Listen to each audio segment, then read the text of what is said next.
అందరికీ praise తెలాడండి. 1 year Bible completion అనే పవిత్ర ప్రయాణంలో నాతో కలిసి వస్తున్న అందరికీ సుస్వాగతం. ఈరోజు మన ప్రయాణంలో 75వ రోజైన మార్చి 16వ తేదీ వాక్యాంశాలు మొదటి సమూయేలు 9 నుంచి 11 అధ్యాయాలను ప్రార్థనాపూర్వకంగా మొదలుపెడదాం. మా ప్రియ పరలోకపు తండ్రి, మీ జీవవాక్యంతో మమ్మల్ని మీ పాదాల దగ్గరకు తీసుకొచ్చినందుకు హృదయమార వందనాలు. వినగలిగే చెవి, గ్రహించగలిగే హృదయాన్ని మాకు అనుగ్రహించండి. మీ వాక్య భాగాలను మా హృదయ పలకం మీద భద్రపరుచుకొని వాక్యానుసారంగా జీవించే జీవితాలను మాకు అనుగ్రహించమని, మీ సమాధానాన్ని మాకు దయచేయమని యేసు నామమున ప్రార్థిస్తున్నాను తండ్రి. ఈ వాక్యాంశాలు నిజంగా మీ హృదయాన్ని స్పర్శించినట్లయితే కమెంట్ బాక్స్లో ఆమెను చెప్పడం మర్చిపోకండి. మొదటి సమూయేలు గ్రంథము 9వ అధ్యాయము. అఫియాకు పుట్టిన బెకోరతు కుమారుడైన సెరూరుకు జనమైన అబీయేలు కుమారుడగు కీషు అను బెన్యామీనీయుడొకడుండెను. కీషు భాగ్యవంతుడగు ఒక బెన్యామీనీయుడు. అతనికి సౌలు అను ఒక కుమారుడుండెను. అతడు బహు సౌందర్యము గల యవ్వనుడు. ఇజ్రాయిలీలలో అతని పాటి సుందరుడొకడునూ లేడు. అతని భుజములు మొదలుకొని పైకి ఇతరుల కంటే ఎత్తుగలవాడు. సౌలు తండ్రి అయిన కీషు యొక్క గార్ధబములు తప్పిపోగా కీషు తన కుమారుడైన సౌలును పిలిచి, మన దాసులలో ఒకని తీసుకుని పోయి గార్ధబములను వెతకమని చెప్పెను. అతడు పోయి ఎఫ్రాయిము మన్యము తిరిగి షాలీషా దేశమున సంచరించగా అవి కనబడలేదు. తరువాత వారు షయలీము దేశమున దాటి సంచారము చేసిరు గాని అవి కనబడక ఉండెను. బెన్యామినీయుల దేశము సంచరించి చూడగా అవి దొరకలేదు. అయితే వారు సూపు దేశమునకు వచ్చినప్పుడు, మనము తిరిగి వెళ్ళుదము రమ్ము, గార్ధమముల కొరకు చింతింపక నా తండ్రి మన కొరకు విచారపడనేమో అని సౌలు తన వద్దనున్న పనివారితో అనగా, వాడు, ఇదిగో ఈ పట్టణములో దైవజనుడు ఒకడున్నాడు. అతడు బహుగనుడు. అతడు ఏ మాట చెప్పునో ఆ మాట నెరవేరును. మనము వెళ్ళవలసిన మార్గమును అతడు మనకు తెలియజేయనేమో అని తన వద్దకు వెళ్ళుదము రండని చెప్పెను. అందుకు సౌలు, మనము వెళ్ళి ఎడల ఆ మనిషికి ఏమి తీసుకొని పోవదుము? మన సామగ్రిలో నుండి భోజన పదార్థములు సరిపోయినవి. ఆ దైవజనునికి బహుమానముగా తీసుకొని పోవటకు మనకేమీ లేదు అని పనివానితో చెప్పి, మన వద్ద ఏమి ఉన్నదని అడుగగా, వాడు సౌలుతో, చిత్తగించుము, నా వద్ద 1/4 తులము వెండి కలదు. మనకు మార్గము తెలియజెప్పినందుకై దానిని ఆ దైవజనునికి ఇత్తుననెను. ఇప్పుడు ప్రవక్తయగు పేరు నొందువాడు పూర్వము దీర్ఘదర్శి అనిపించుకొనును. పూర్వము ఇజ్రాయేలీలలో దేవుని వద్ద విచారణ చేయుటకై ఒకడు బయలుదేరిన ఎడల, మనము దీర్ఘదర్శకుని యొద్దకు పోదుము రండని జనులు చెప్పుకొనుట వాడుక. సౌలు, నీ మాట మంచిది, వెళ్ళుదము రమ్మనగా వారు దైవజనుడుండు ఊరికి పోయిరి. ఊరికి ఎక్కిపోవుచుండగా నీళ్లు చేదుకొనుటకై వచ్చిన కన్యకలు తమకు కనబడినప్పుడు, ఇక్కడ దీర్ఘదర్శి ఉన్నాడా అని అడిగిరి. అందుకు వారు, ఇదిగో అతడు మీ ఎదుటనే ఉన్నాడు, త్వరగా పోయి కలుసుకొనుడి. ఈ దినముననే అతడు ఈ ఊరికి వచ్చెను. నేడు ఉన్నత స్థలమందు జనులకు బలి జరుగును గనుక ఊరిలోనికి మీరు పోయిన క్షణమందే అతడు భోజనము చేయుటకు ఉన్నతమైన స్థలమునకు వెళ్ళక మునిపే మీరు అతని కనుగొందురు. అతడు రాకమునుపు జనులు భోజనము చేయరు. అతడు బలిని ఆశీర్వదించిన తరువాత పిలువబడిన వారు భోజనము చేయుదురు. మీరు ఎక్కిపోండి, అతన్ని చూచుటకు ఇదే సమయమని చెప్పిరి. వారు ఊరిలోనికి రాగా ఉన్నతమైన స్థలమునకు పోవుచున్న సమూయేలు వారికి ఎదురుపడెను. సౌలు అచ్చటికి రేపు వచ్చునని యెహోవా సమూయేలునకు తెలియజేసెను. ఎట్లనగా, నా జనులు నా వద్దకు వచ్చెను, నేను వానికి దృష్టించి ఉన్నాను. కాగా ఫిలిష్తీయుల చేతిలో నుండి నా జనులను విడిపించుటకు, నా జనులైన ఇజ్రాయేలీల మీద వానిని అధికారినిగా అభిషేకించుటకును రేపు ఈ వేళకు నేను బెన్యామీను దేశంలో నుండి ఒక మనుష్యుని నీ వద్దకు రప్పించుదును. సౌలు సమూయేలునకు కనబడగానే, యెహోవా, ఇతడే నేను నీతో చెప్పిన మనిషి, ఇదిగో ఇతడే నా జనులను ఏలునని అతనితో చెప్పెను. సౌలు గవినియందు సమూయేలును కలుసుకొని, దీర్ఘదర్శి ఇల్లు ఏది? దయచేసి నాతో చెప్పుమని అడుగగా, సమూయేలు సౌలుతో, నేనే దీర్ఘదర్శిని, ఉన్నతమైన స్థలమునకు నాకు ముందు వెళ్ళుడి.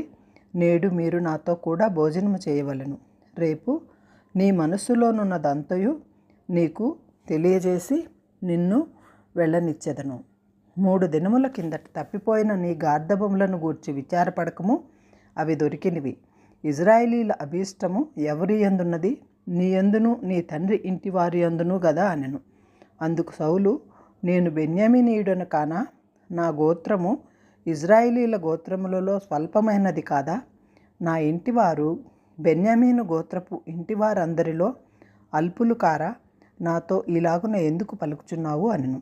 అందుకు సమూయేలు సౌలును అతని పనివానిని భోజనపు శాలలోనికి తోడుకొని పోయి పిలువబడిన దాదాపు 30 మందిలో ప్రధాన స్థలమందు వారిని కూర్చుండబెట్టి వచనకర్తతో, నేను మీ దగ్గర నుంచుమని చెప్పి నీ చేతికి ఇచ్చిన భాగమును తీసుకొని రమ్మనగా, వచనకర్త జబ్బను దాని మీదనున్న దానిని తీసుకొని వచ్చి సౌలు ఎదుట ఉంచగా, సౌలుతో ఇట్లనెను, చూడుము, మనము కలుసుకొను కాలమునకై ఉంచబడిన దానిని నీకు పెట్టియున్నాను.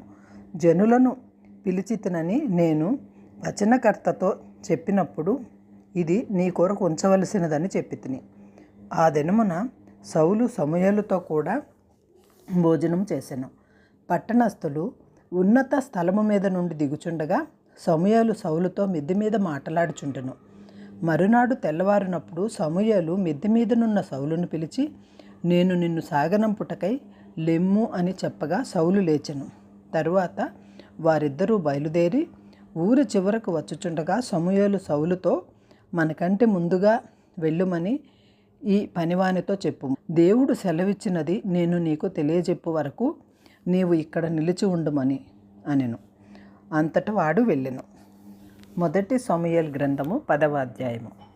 అప్పుడు సమూయేలు తైలపు బుడ్డి పట్టుకొని సౌలు తల మీద తైలము పోసి అతన్ని ముద్దు పెట్టుకొని, యెహోవా నిన్ను అభిషేకించి తన స్వాస్థ్యము మీద అధిపతిగా నియమించి ఉన్నాడు అని చెప్పి ఇలాగూ సెలవిచ్చెను.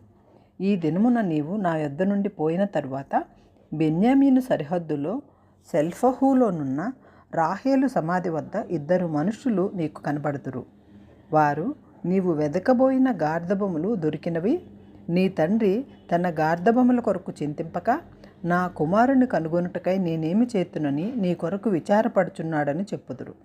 తర్వాత నీవు అక్కడి నుండి వెళ్ళి తాబోరు మైదానమునకు రాగానే అక్కడ బేతేలునకు దేవుని వద్దకు పోయి 3 మనుష్యులు నీకు ఎదురుపడదురు. ఒకడు 3 మేకపిల్లలను, ఒకడు 3 రొట్టెలను, ఇంకొకడు ద్రాక్షారసపు తిత్తిని మోయుచూ వత్తురు. వారు నిన్ను కుశల ప్రశ్నలు అడిగి నీకు 2 రొట్టెలు ఇత్తురు. అవి వారి చేత నీవు తీసుకొనవలెను. ఇలాగున పోవుచు ఫిలిప్తీయుల దండు కాపువారుండు దేవుని కొండకు చేరుదువు. అచ్చట ఊరి దగ్గరకు నీవు రాగానే స్వరమండలము, తంబుర, సన్నాయి, సితార వాయించువారి వెనుక ఉన్నతమైన స్థలము నుండి దిగివచ్చు ప్రవక్తల సమూహము నీకు కనబడును. వారు ప్రకటన చేయుచూ వత్తురు. యెహోవా ఆత్మ నీ మీదికి బలముగా దిగివచ్చును. నీవు వారితో కలిసి ప్రకటన చేయుచుండగా నీకు కొత్త మనస్సు వచ్చును. దేవుడు నీకు తోడుగా ఉండును కనుక ఈ సూచనలు నీకు సంభవించిన తరువాత నీకు మంచిదని తోచిన దాని చేయుము. నాకంటే ముందు నీవు గిల్గాలునకు వెళ్ళగా దహన బలులను సమాధాన బలులను అర్పించుటకై నేను నీ వద్దకు దిగివత్తును. నేను నీ వద్దకు వచ్చి నీవు చేయవలసిన దానిని నీకు తెలియజేయ వరకు 7 దినముల పాటు నీవు అచ్చట నిలువవలెను. అతడు సమూయేలు వద్ద నుండి వెళ్ళిపోవుటకై తిరుగగా దేవుడు అతనికి కొత్త మనస్సు అనుగ్రహించెను. ఆ దినముననే ఆ సూచనలు కనబడెను. వారు ఆ కొండ దగ్గరకు వచ్చినప్పుడు ప్రవక్తల సమూహము అతనికి ఎదురుపడగా దేవుని ఆత్మ బలముగా అతని మీదకి వచ్చెను. అతడు వారి మధ్యన ఉండి ప్రకటన చేయుచుండెను. పూర్వము అతన్ని నెరిగిన వారందరూ ఇతడు ప్రవక్తలలో కూడా ఉండి ప్రకటించుట చూచి, కీషు కుమారునికి సంభవించినదేమిటి? సౌలు ప్రవక్తలలో ఉన్నాడా అని ఒకనితో ఒకడు చెప్పుకొనగా, ఆ స్థలమందుండు ఒకడు వారి తండ్రి ఎవడని అడిగిరి. అందుకు సౌలును ప్రవక్తలలోనున్నాడా అను ఒక సామెత పుట్టెను. అంతటా అతడు ప్రకటించుట చాలించి ఉన్నత స్థలమునకు వచ్చెను. సౌలు యొక్క పినతండ్రి అతనిని అతని పనివానిని చూచి, మీరిద్దరూ ఎక్కడికి పోతిరని అడుగగా, అతడు, గార్ధబములను వెతకబోతిమి, అవి కనబడకపోగా సమూయేలు నొద్దకు పోతిమని చెప్పినప్పుడు, సౌలు పినతండ్రి, సమూయేలు నీతో చెప్పిన సంగతి నాతో చెప్పమని అతనితో అనగా, సౌలు, గార్ధబములు దొరికినవని అతడు చెప్పినని తన పినతండ్రితో అనెను గాని రాజ్యమును గూర్చి సమూయేలు చెప్పిన మాటలు తెలుపలేదు. తరువాత సమూయేలు మిస్సాకు యెహోవా వద్దకు జనులను పిలవనంపించి ఇజ్రాయేలీలతో ఇట్లనెను, ఇజ్రాయేలీల దేవుడైన యెహోవా ఇలాగు సెలవిచ్చుచున్నాడు, నేను ఇజ్రాయేలీయులైన మిమ్మును ఐగుప్తు దేశంలో నుండి రప్పించి ఐగుప్తీయుల వశములో నుండి మిమ్మును బాధపెట్టిన జనములన్నిటి వశములో నుండి విడిపించితిని. అయినను మీ దుర్దశలన్నింటినీ ఉపద్రవములనన్నింటినీ పోగొట్టి మిమ్మును రక్షించిన మీ దేవుని మీరు ఇప్పుడు విసర్జించి మా మీద ఒకని రాజుగా నియమింపుమని ఆయనను అడిగి ఉన్నారు. కాబట్టి ఇప్పుడు మీ గోత్రముల చొప్పునను మీ కుటుంబముల చొప్పునను మీరు యెహోవా సన్నిధిని హాజరు కావలెను. ఇజ్రాయేలీల గోత్రములన్నింటినీ సమూయేలు సమకూర్చగా బెన్యామీను గోత్రము ఏర్పడెను. బెన్యామీను గోత్రమును వారి ఇంటి కూటముల ప్రకారము అతడు సమకూర్చగా మద్రి ఇంట కూటము ఏర్పడెను. తరువాత కీషు కుమారుడైన సౌలు ఏర్పడెను. అయితే జనులు అతని వెతికినప్పుడు అతను కనబడలేదు. కావున వారు, ఇక్కడికి ఇంకొక మనుష్యుడు రావలసి ఉన్నదా అని యెహోవా వద్ద విచారణ చేయగా, యెహోవా, ఇదిగో అతడు సామానులో దాగి ఉన్నాడని సెలవిచ్చిరి. వారు పరిగెత్తిపోయి అక్కడ నుండి అతను తోడుకొని వచ్చిరి. అతడు జన సమూహములో నిలిచినప్పుడు భుజములు మొదలుకొని పైకి ఇతరుల కంటే ఎత్తుగలవాడుగా కనబడెను. అప్పుడు సమూయేలు, జనులందరిలో యెహోవా ఏర్పరిచిన వానిని మీరు చూచితిరా? జనులందరిలో అతని వంటివాడొకడు లేడని చెప్పగా జనులందరూ బొబ్బలు పెట్టుచు రాజు చిరంజీవి అగుగాక అని కేకలు వేసిరి. తరువాత సమూయేలు రాజ్యపాలనా పద్ధతిని జనులకు వినిపించి ఒక గ్రంథమందు వ్రాసి యెహోవా సన్నిధిని దాని నుంచెను. అంతటా సమూయేలు జనులందరినీ వారి వారి ఇండ్లకు పంపివేశను. సౌలును గిబియాలోని తన ఇంటికి వెళ్ళిపోయాను. దేవుని చేత హృదయము ప్రేరేపణ నొందిన శూరులు అతని వెంట వెళ్ళిరి. పనికి మాలిన వారు కొందరు, ఈ మనుష్యుడు మనలను ఎలాగూ రక్షింపగలడని చెప్పుకొనుచు అతన్ని నిర్లక్ష్యము చేసి అతనికి కానుకలు తీసుకుని రాకుండా అతడు చెవిటివాడైనట్లు ఊరకుండెను. 1 సాముయేలు 11వ అధ్యాయము. అమ్మోనీయుడైన నాహోషు బయలుదేరి ఎబేష్గిలాదుకు ఎదురుగా దిగినప్పుడు ఏబేషు వారందరూ, మేము నీకు సేవ చేయుదుము, మాతో నిబంధన చేయమని నాహాషుతో అనిరి. ఇజ్రాయేలీయులందరి మీదకి నింద తెచ్చినట్లు మీ అందరి కుడికన్నులను ఊడదీయుదునని మీతో నేను నిబంధన చేసేదనని అమ్మోనీయుడైన నాహాషు ఏబేషు వారి పెద్దలతో చెప్పగా, వారు, మేము ఇజ్రాయేలీల సరిహద్దులన్నిటికీ దూతలను పంపుటకై 7 దినముల గడువు మాకిమ్ము, మమ్మను రక్షించుటకు ఎవరునూ లేకపోయిన ఎడల మమ్మను మేము నీకు అప్పగించుకొనిదమనిరి. దూతలు సౌలు గిబియాకు వచ్చి జనులకు ఆ వర్తమానము తెలియజెప్పగా జనులందరూ బిగ్గరగా ఏడ్చిరి. సౌలు పొలము నుండి పశువులను తోలుకొని వచ్చుచు జనులు ఏడ్చుటకు హేతువేమని అడగగా వారు యాబేషు వారు తెచ్చిన వర్తమానము అతనికి తెలియజేసిరి. సౌలు ఆ వర్తమానము వినగానే దేవుని ఆత్మ అతని మీదకి బలముగా వచ్చెను. అతడు అత్యాగ్రహుడై ఒక కాడి ఎడ్లను తీసి తునకలుగా చేసి ఇజ్రాయేలీల దేశముతోనూ సమూయేలుతోనూ చేరకుండు వాడెవడో వాని ఎడ్లను నేను ఈ ప్రకారముగా చేయుదునని వర్తమానము చేసెను. అందువలన యెహోవా భయము జనుల మీదకి వచ్చెను గనుక ఎవడైనను నిలవకుండా వారందరూ వచ్చిరి.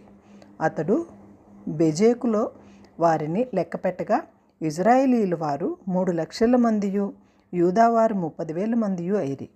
అప్పుడు, రేపు మధ్యాహ్నములోగా మీకు రక్షణ కలుగునని యాబేష్ గిలాతు వారితో చెప్పుడని వచ్చిన దూతలతో ఆజ్ఞ ఇచ్చి వారిని పంపివేశను. దూతలు పోయి యాబేషు వారితో ఆ వర్తమానం తెలుపుగా వారు సంతోషపడిరి. కాబట్టి యాబేషు వారు నాహాషు యొక్క దూతలతో ఇట్లనిరి, రేపు మేము బయలుదేరి మమ్మును అప్పగించుకొందుము. అప్పుడు మీ దృష్టికి ఏది అనుకూలమో అది మాకు చేయవచ్చును. మరునాడు సౌలు జనులను 3 సమూహములుగా చేసిన తరువాత వారు తెల్లవారు సమయమున దండు మధ్యను చొచ్చి మధ్యాహ్నములోగా అమ్మోనీయులను హతము చేయగా వారిలో మిగిలిన వారు ఇద్దరేసి కూడి పోజాలకుండా చెదిరిపోయిరి. జనులు సౌలు మనలను ఏలునా అని అడిగిన వారేరి? మేము వారిని చంపునట్లు ఆ మనుషులను తెప్పించుడని సమూయేలుతో అనగా, సౌలు, నేడు యెహోవా ఇజ్రాయేలీయులకు రక్షణ కలుగజేసిన కనుక ఈ దినమున ఏ మనుష్యుని మీరు చంపవద్దనెను.